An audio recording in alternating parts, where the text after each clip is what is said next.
2장 1절로 11절 말씀입니다. 신약성경 144면 그간을 찾아주시면 됩니다. 요한복음 2장 1절로 11절 말씀을 다 같이 일어나셔서 함께 읽겠습니다. 시작.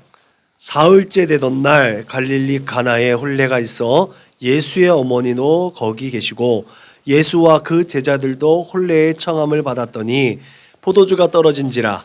예수의 어머니가 예수에게 이르되 저들에게 포도주가 없다 하니 예수께서 이르시되 여자여 나와 무슨 상관이 있나이까 내 때가 아직 이르지 아니하였나이다.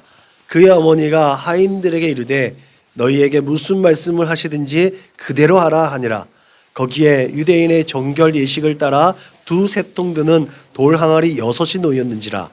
예수께서 그들에게 이르시되 항아리에 물을 채우라 하신즉 아귀까지 채우니 이제는 떠서 연회장에게 갖다 주라 하심에 갖다 주었더니 연회장은 물로 된 포도주를 맛보고도 어디서 났는지 알지 못하되 물떠온 하인들은 알더라. 연회장이 신랑을 불러 말하되 사람마다 먼저 좋은 포도주를 내고 취한 후에 낮은 것을 내거늘 그대는 지금까지 좋은 포도주를 두었도다 하니라.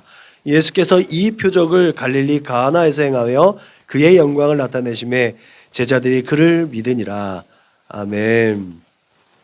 다 같이 자리에 앉으시겠습니다. 완전한 변화, 이 같은 제목을 세워봤습니다. 작년 목회 스케줄에 요한복음 사경의 시간을 한번 가지려고 목회 스케줄에 일정을 잡아놨었고 그 사경회에 제가 예전에 한참 좋아했고 열심히 한번 연구해봤던 마태복음을 사경회 할까 하다가 예전에 전도 세미나 때도 한번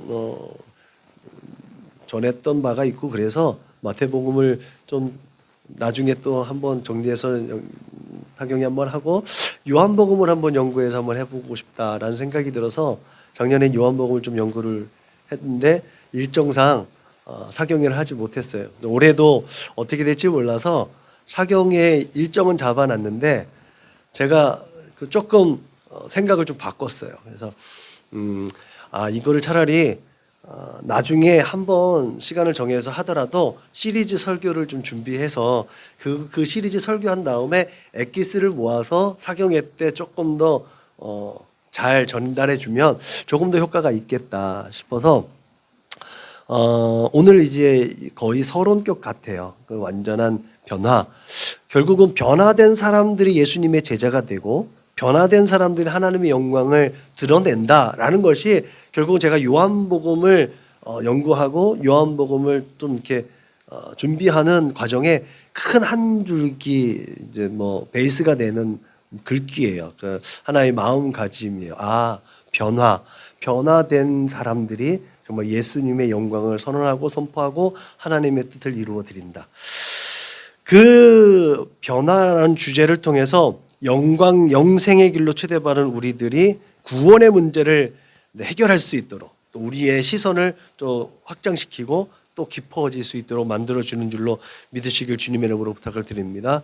요한이 증거하는 그 어떤 기적, 이적, 이것은 요한복음에 나타나는 것 7개의 기적입니다.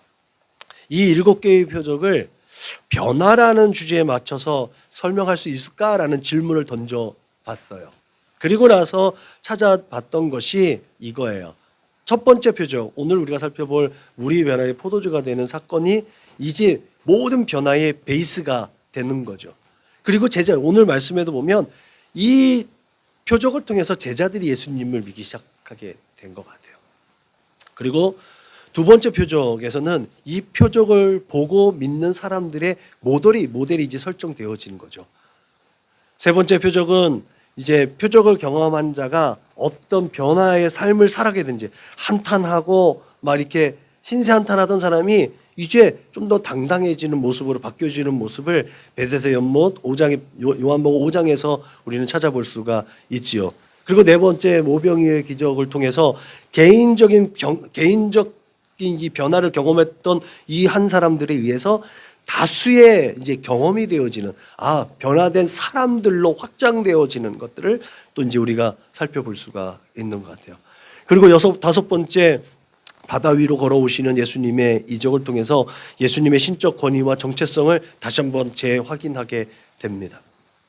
여섯 번째 표적을 실로암 사건을 통해서 일상적으로 우리가 관습적으로 받아들여지고 있었던 사회적이고 통념적이고 정서적인 이 통념을 이제 바꾸시는 예수님의 한 사람의 개인의 변화뿐만이 아니라 이 한 사람 그 무리 그들을 통해서 그 사회가 바뀌고 그 모든 관습을 바꿔야 하는 이 개혁적이고 혁명적인 일들이 결국은 실로암 사건을 통해서 일어나는 것으로 저는 좀 보게 된 것 같습니다.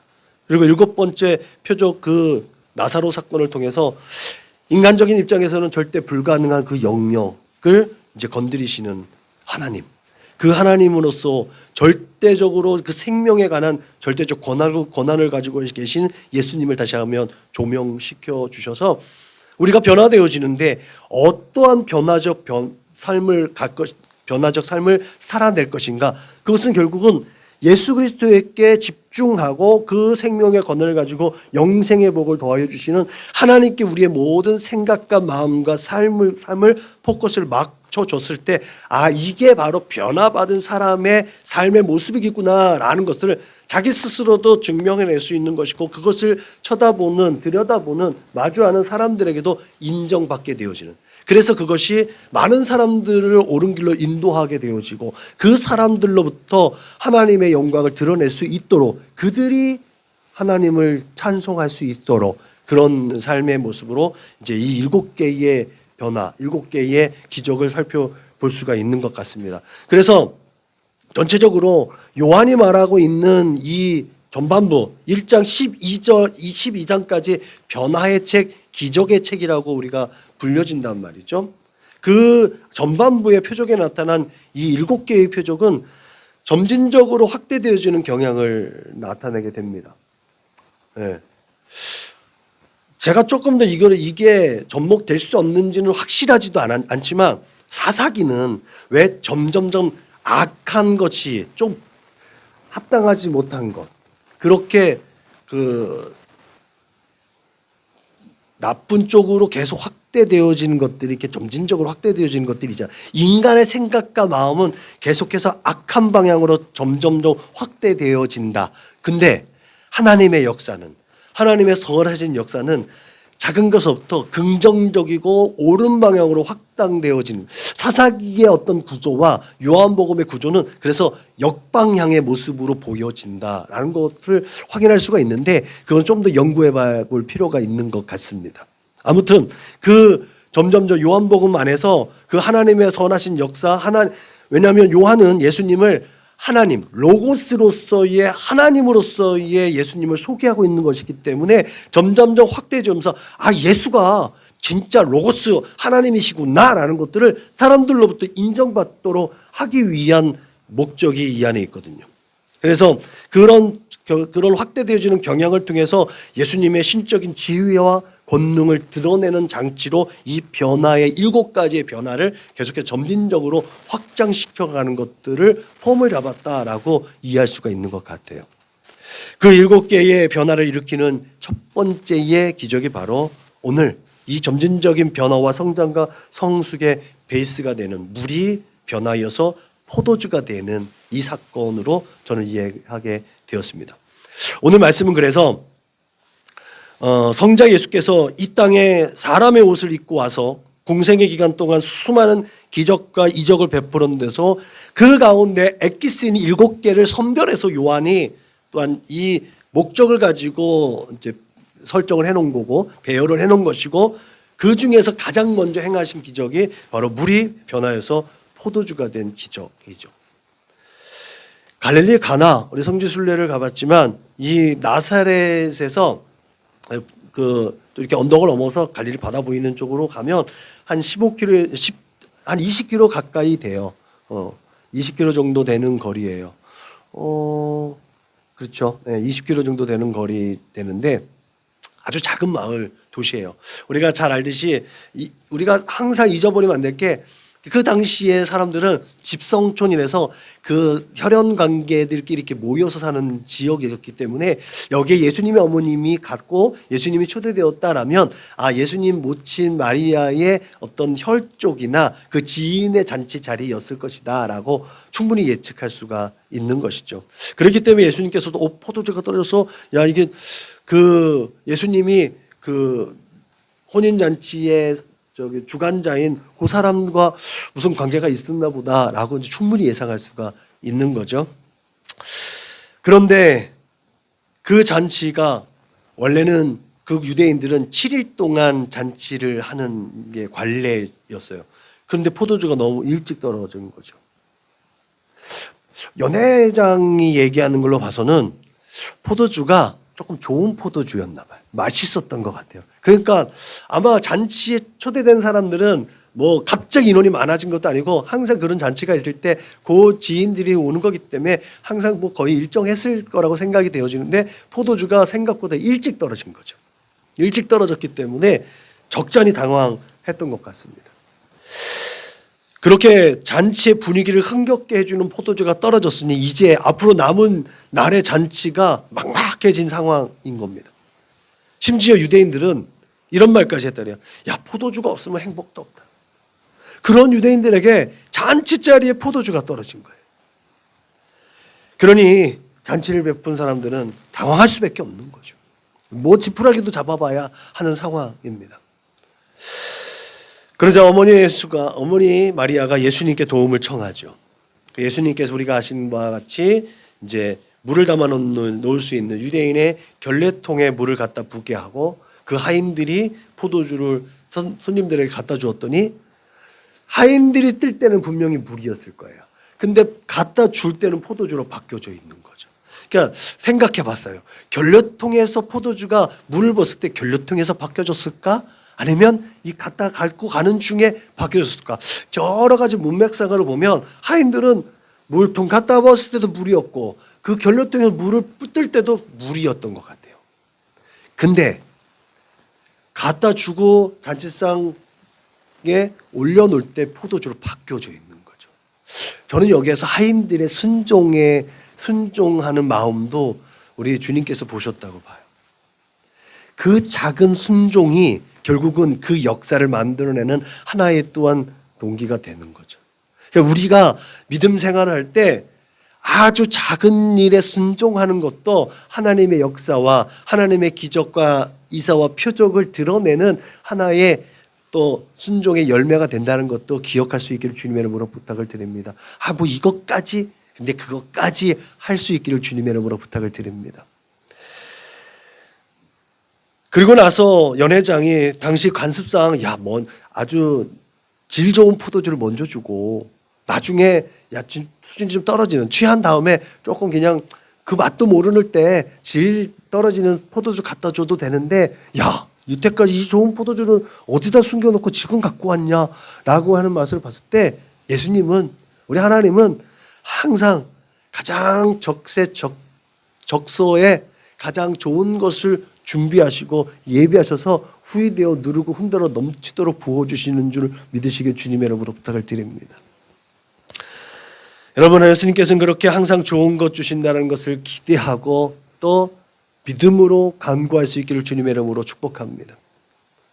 이제 물이었던 포도주가 가장 좋은 포도주로 변화되었음을 살펴보면서 우리가 완전하게 변화되어진 우리의 삶의 방향은 어때야 할까라는 거 한번 살펴봤으면 좋겠습니다.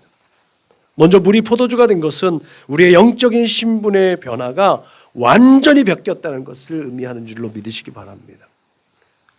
많이 들었다면 아무 색깔도 안 나고 아무 맛도 안 나고 아무 냄새도 안 났던 그냥 물이 보기에도 정말 때깔도 좋은 양질의 포도주, 맛 좋은 포도주, 사람들을 즐겁게 할 수 있는 포도주로 바뀌어졌다는 거예요. 완전히 바뀌어버렸다는 거예요. 그래서 예수 믿는 사람들은 이전의 것은 다 지나가고 새롭게 되어졌다는 이 말이 정말 적용되어지는 삶을 살아낼 줄로 믿으시길 주님의 이름으로 부탁을 드립니다. 우리가 우스갯소리로 농담으로 나는 날마다 새롭다라고 했을 때 어제 것은 지나간 거예요. 이전 것은 지나간 거예요. 내가 예수 믿고 교회 생활을 하고 믿음 생활을 하면서도 어제 것은 지나간 거예요.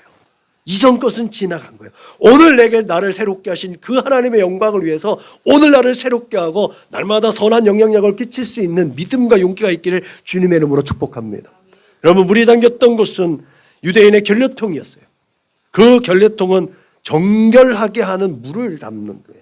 이 정결통에 있는 것을 통해서 바깥에 나갔던 사람이 손을 씻고 발을 씻어요. 그리고 나가서 식탁의 은혜를 같이 공유하게 됩니다. 그 물은 사람들의 손을 씻어주는 물이었어요. 나쁜 의미의 물이 아니죠. 깨끗하게 해주는 물이에요. 그냥 그렇게 쓰이던 물이 그렇게 잔치상에 올려졌을 때에 향기롭고 사람의 입맛을 돋게 하는 색깔의 맛있는 포도주로 바뀌었다는 거예요. 이런 현상을 통해서 우리는 우리의 본질을 깨닫게 됩니다. 여러분, 이 말씀을 같이 한번 읽어보겠습니다. 시작. 전에는 우리도 그 가운데서 우리 육체의 욕심을 따라 지내며 육체와 마음에 원하는 것을 하여 다른 이들과 같이 본질상 진노의 자녀였다. 이게 원래 예수 믿기 전에, 성령이 내 안에 있기 전에 원래 우리의 모습이에요.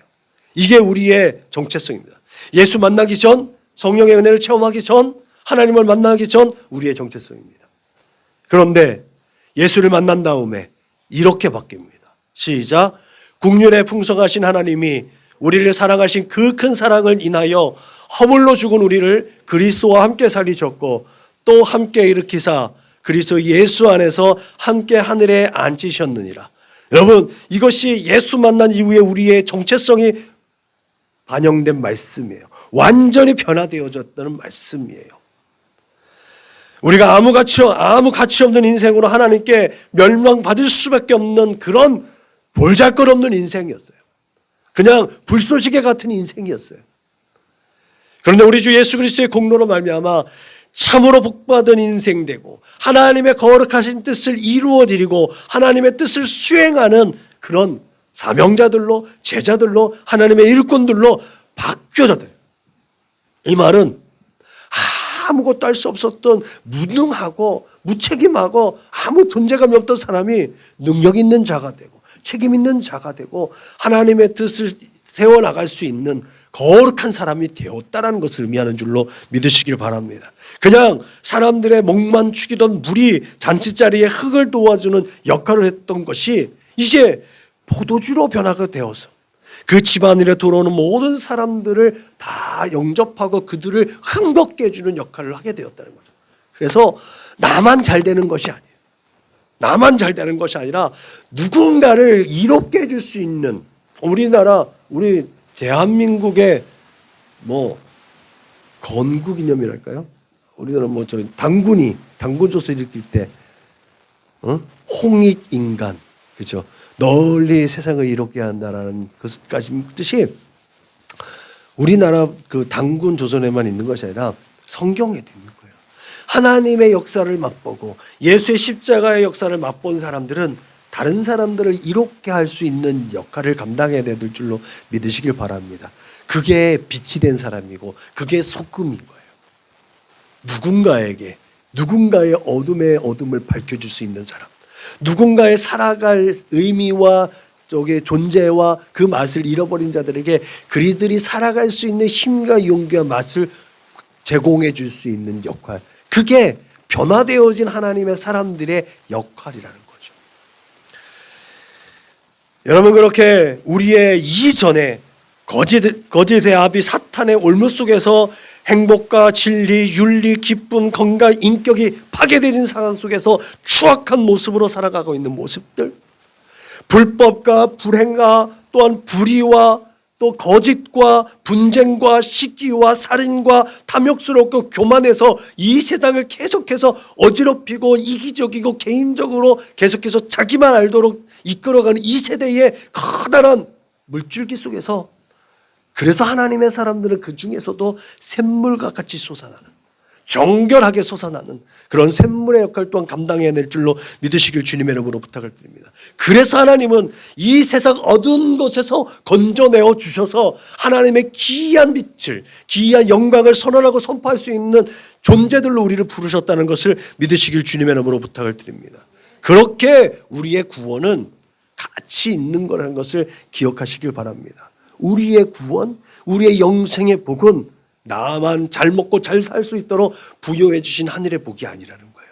나를 통해서 하나님의 영광이 드러나는 그 자리에 영역에 포함된 모든 존재가 하나님의 영광을 선포하고 하늘에 신령한 것과 땅에 기름지고 복된 것들로 충만하게 살아갈 수 있도록 하나님께서 은혜를 베풀어 줬다는 것들을 기억하시길 주님의 이름으로 부탁을 드립니다. 그렇게 주 예수 그리스도를 영접하여 그리스도 안에 있으면 새로운 삶을 살 수 있게 된다는 것을 기억하시길 주님의 이름으로 부탁을 드립니다. 이 말씀을 다시 한번 우리 같이 한번 읽어보겠습니다. 시작. 영접하는 자 곧 그 이름을 믿는 자들에게는 하나님의 자녀가 되는 권세를 주셨으니 그러므로 이제 그리스도 예수 안에 있는 자에게는 결코 정죄함이 없나니. 내가 그렇게 연약하고 부족하고 낮아지고 그렇게 쓰러질 필요가 없는 거예요. 염려하고 근심하고 걱정하고 좌절하고 낙심할 이유가 없다라는 거예요. 왜요? 이 세상 만물을 창조하시고 지금도 그 역사 가운데 운행하시고 역사하시는 하나님이 아버지라는 거예요. 아버지 하나님께서 우리에게 가장 좋은 것 주심을 믿으시길 주님의 이름으로 부탁을 드립니다. 이렇게 우리는 영적으로 완전한 변화를 맛본 귀하고 복된 자들이라는 사실을 기억하시길 바랍니다.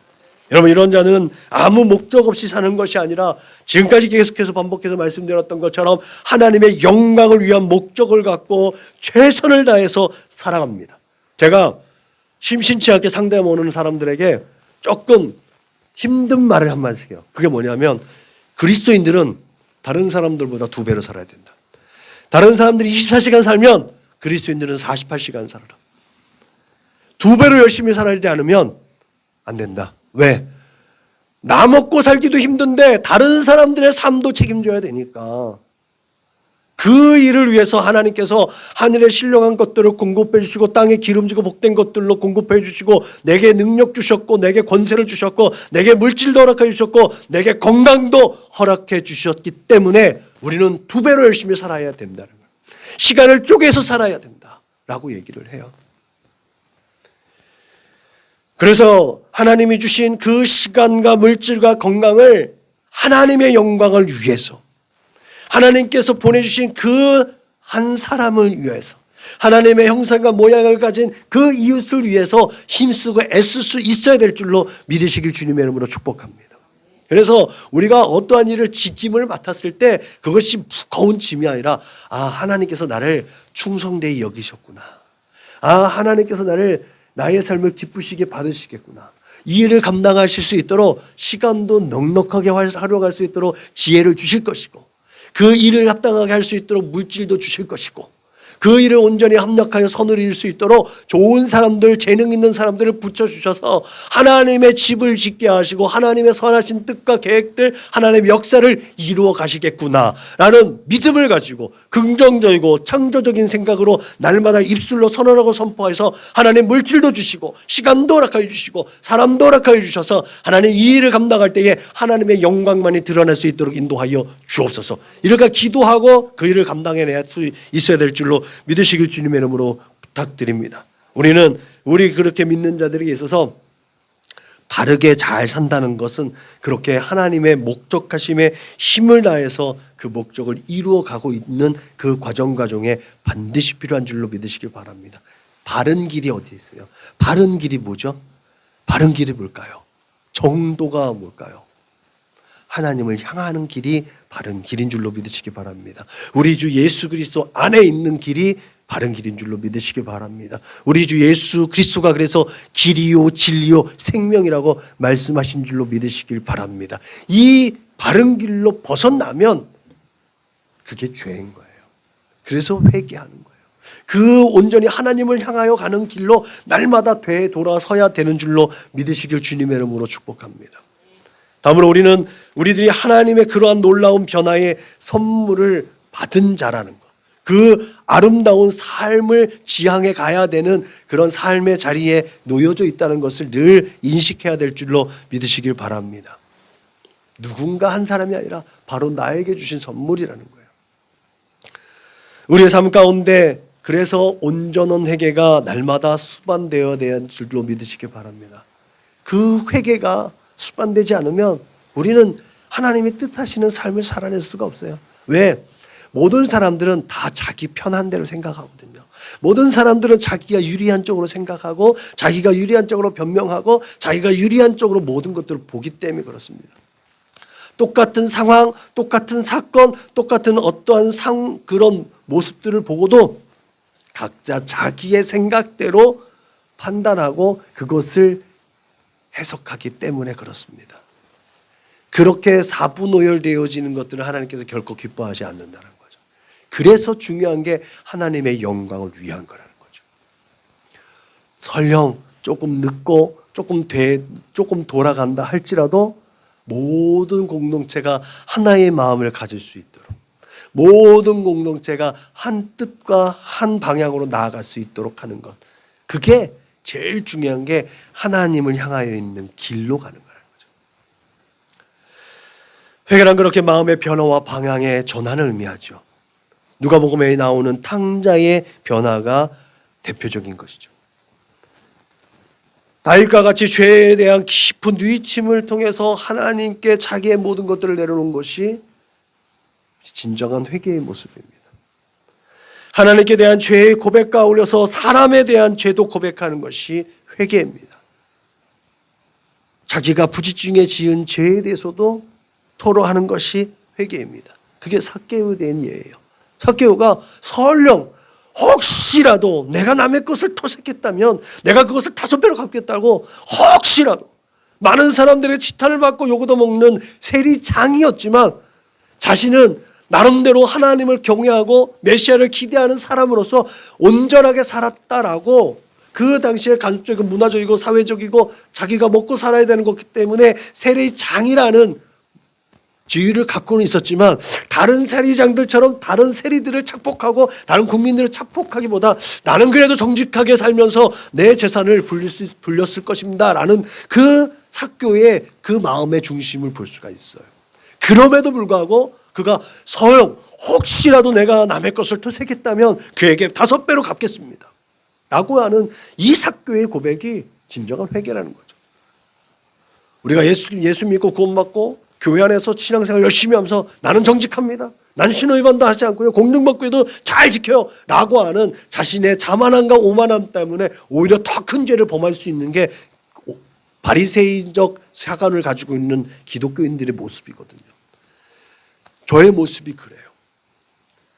저의 모습이 그래서 타협하지 못하고 이웃에게 손 내밀지 못하고 오히려 고립되어지는 모습들이 종종 있었던 것이 저의 젊은 날의 모습이거든요. 기독교인 교회가 그런 모습들을 가지고 있어서 자꾸 고립되는 모습을 지금 가지고 있는 이유가 여기에 있다는 거죠. 그렇게 자기를 버리는 것, 자기를 내려놓는 것, 그게 바로 회개입니다. 내 고집, 내 목적, 내 유익, 그것을 움켜잡고 하나님 주세요 주세요라는 것은 절대로 회개의 역사가 드러나지 않습니다. 회개는 그렇게 하나님 앞에 작은 허물까지도 아주 큰 것까지도 내가 아는 것부터 내가 모르는 것까지 다 하나님 앞에 내어놓는 것이 바로 회개입니다. 그때 우리는 진정한 하나님의 역사를 맛볼 수 있음을 믿으시길 주님의 이름으로 부탁을 드립니다. 이 말씀을 같이 한번 읽어볼까요? 시작. 만일 우리가 우리 죄를 자백하면 저는 미쁘시고 의로우사 우리 죄를 사하시며 모든 불의에서 우리를 깨끗하게 하실 것이요 악인은 그 길을 불의한 자는 그 생각을 버리고 여호와께로 돌아가라. 그리하면 그가 긍휼히 여기시리라. 우리 하나님께로 나아오라. 그가 널리 용서하시리라. 그러므로 너희가 회개하고 돌이켜 너희 죄 없이 사함을 받으라. 이같이 하면 유쾌하게 하는 날이 되는 날이 주 앞으로부터 이를 것이요. 여러분, 우리가 그렇게 우리의 모든 것들을 하나님 앞에 내려놓고 회개하면 특별하게 주어지는 은혜가 있어요. 그게 뭔지 아세요? 그게 성령입니다. 성령 하나님께서 더럽고 추악한 것에 거하실 수 없기 때문에 우리 안에 있는 모든 것들을 다 내어놓고 우리의 마음과 생각을 거룩하고 진실하게 정결하게 깨끗하게 소재되었을 때 주어지는 선물이 성령인 줄로 믿으시길 주님의 이름으로 축복합니다. 날마다 성령의 충만함을 받기 위해 기도할 때 그래서 내 모든 생각과 마음을 내려놓는 연습과 훈련이 필요한 줄로 믿으시길 주님의 이름으로 부탁을 드립니다. 이러한 회개는 갱신으로도 시작합니다. 갱신이 뭐예요? 갱신이 뭐죠? 네? 다시 시작하는 게 갱신이에요. 그러니까 회개는요, 다시 시작하는 거예요. 회개는요, 다시 출발선 앞에 서는 거예요. 아까 얘기했던 것처럼 이전 것은 지나갔고 오늘 새롭게 되어지는 것처럼 갱신 똑같아요. 오늘 어제 것은 지나갔어요. 어제 잘했고 못했고를 다 떠나서 오늘 2024년 3월 3일 지금 1시 되기 전 12시 35분 이 시간 주신 것도 하나님, 이 시간부터 우리에게 주신 은혜, 지금부터 계획되고 준비되는 모든 것들 새롭게 시작되는 것, 이게 갱신이에요. 그렇게 우리의 모든 것들은 새롭게 시작되어지는 줄로 믿으시길 바랍니다.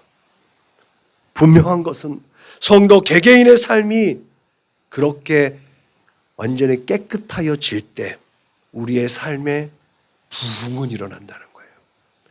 개인의 삶의 부흥뿐만 아니라 교회의 부흥뿐만 아니라 우리가 속한 공동체가 부흥되어지고, 이 부흥이란 말이 리바이벌이잖아요. 바뀌어지는 거예요. 새롭게 되어지는 거예요. 뭔가 물거품처럼 막 우르르 해서 뭐 인원 숫자가 늘어나면 좋지요. 그보다 먼저 생각이 바뀌고 마음이 바뀌고 나의 삶의 방향에 시선이 바뀌는 게 부흥인 거예요. 그 방향도 또한 하나님이 계신 것이겠지요. 그게 정도라는 거죠.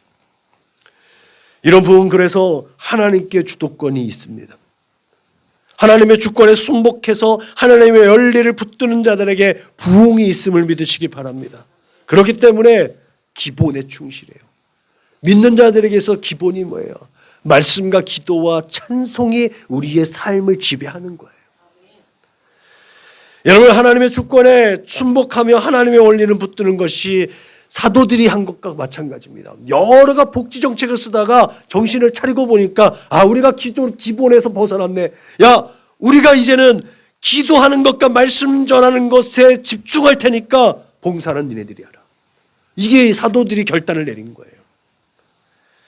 여러분, 우리가 그렇게 기도하고 말씀 보고 찬송하고 말씀을 계속해서 묵상하고 주님의 거룩하심을 드러내는 것, 이게 바로 기독교인의 기본이라는 거죠. 이렇게 말씀과 기도의 원리를 붙들면 우리는 완전한 변화를 맛볼 수 있음을 믿으시길 주님의 이름으로 부탁을 드립니다. 그 완전한 변화가 여러분 우리의 인격이 되어야 됩니다. 우리의 인격은 예수님의 인격을 닮아가 있다는 것을 기억하시기 바랍니다. 이 부분은 이제 제가 서두에 말씀드렸던 것처럼 제가 시리즈 설교를 해요. 시리즈 설교를 준비하고 여러 가지 준비하고 있는데, 그 타이틀은 예수께서 인정하신 제자가 뭔가 하는 거예요. 예수께서 인정하시는 제자. 성경 보면 예수께서 그 제자를 인정하시는 부분이 세 파트로 나와요. 그 세 파트가 나오는데, 이 세 파트를 요한복음 21장에 보면 예수께서 베드로를 다시 용납하시는 세 번의 물음이 있어요. 네가 나를 사랑하냐? 네가 사랑하냐? 네가 나를 사랑하냐? 라고 세 번 물으시고 베드로가 대답하는데, 그 세 번의 답에 내 어린 양을 먹여라, 내 양을 치라, 그리고 내 양을 먹이라 라고 얘기해요. 이것처럼 조금씩 확장되어지는 또 예수님의 말씀을 찾아볼 수 있거든요. 예수님께서 제자로 인정하시는 이 세 가지도 그렇게 조금씩 이것과 접목해서 우리가 제자로서 우리가 갑자기 순식간에 돌변해가지고 복음 전도자가 되고 사도 바울처럼 그런 선교사가 되고 그럴 건 아니니까, 우리 안에서 점진적으로 스며들어가서 성령의 충만함을 받아서 어떻게 이 세대 가운데 제자로서의 삶을 살면서 하나님께, 주님께 인정받는 제자로 갈 것인가 라는 것들을 한번 들여다보려고 합니다. 한 5개의 시리즈, 오늘 이제 첫 번째 이게 30격으로 될 텐데 5번 정도의 시리즈를 만들어서 제가 준비를 해보려고 하는데 잘 될지는 모르겠어요. 하여튼 저를 위해서 기도를 많이 해주시면 좋을 것 같습니다. 여러분, 미친 사람에게는 두 가지 특징이 있다고 그래요. 하나는 협력할 줄을 모른다라는 거예요. 그런 면에서 오늘 우리가 살아가는 이 세대, 나만 아니면 돼 라고 이제 거의 타이틀이 되어버린 이 개인주의적이고 이기적인 이 세대가는 조금 미친 사회라고 규정을 해도 되지 않을까라고 할 정도로 미친 사람의 특징이 협력할 줄을 모른다는 거예요. 또 하나는 교만하다는 거죠. 자기밖에 볼 줄을 모르니까 다른 것들에 대한 시선이 돌아가지 않은 거예요. 자기만 아는 거예요. 이 교만하다는 것은요, 어떤 말로는 자기 만족으로 들어갑니다. 나 스스로 이것에 만족하기 때문에 다른 것들이 아무리 좋은 것, 좋아. 근데 그거 다 필요 없어. 난 이걸로 충분해. 라고 하는. 여러분, 예수님의 마음을 품고 예수 사랑의 인격으로 변화된 사람들이 모인 곳에서는 하나됨이 드러나는 줄로 믿으시기 바랍니다. 그리고 겸손함과 주를 향한 예배가 있다는 것을 기억하시기 바랍니다. 이게 진정한 부흥이라고 성경을 말하고 있습니다. 같이 한번 읽어볼까요? 시작. 날마다 마음을 같이하여 성전에 모이기를 힘쓰고 집에서 떡을 떼며 기쁨과 순전한 마음으로 음식을 먹고 하나님을 찬미하며 또 온 백성에게 칭송을 받으니 주께서 구원받는 사람을 날마다 더하게 하시느니라. 아멘. 여러분, 이와 같이 인격적으로 완성된 사람을 배출하는 것이 부흥하는 교회의 모습입니다. 이런 교회가 성장을 할 수가 있는 것이겠죠. 원리를 깨닫고 그 기본에 충실한 사람, 그 사랑의 인격으로 완성되어지고 어디 가든지 겸손함으로 연합하고 하나님의 아름다운 덕과 선을 이루어 나갈 수 있는 사람이 진짜 변화된 사람의 모습인 줄로 믿으시길 바랍니다. 이렇게 변화된 사람들이 모이면 그 모임은, 그 공동체는 건강한 줄로 믿으시길 바랍니다.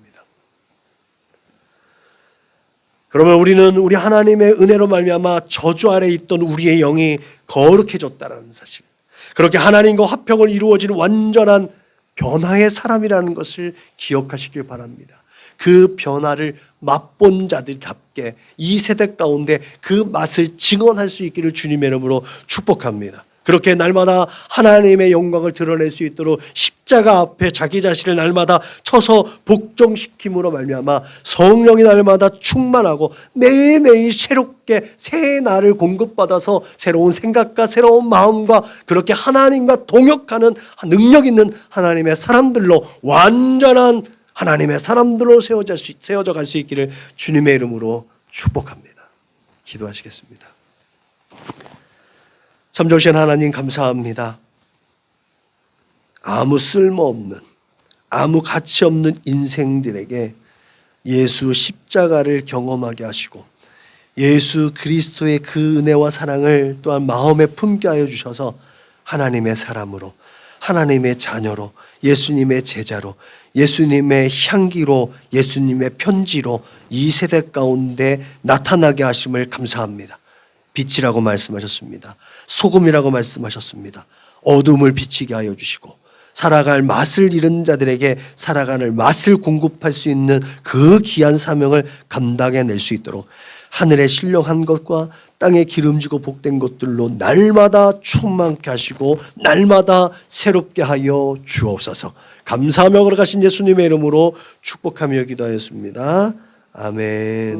우리 다 같이 말씀을 기억하며 동행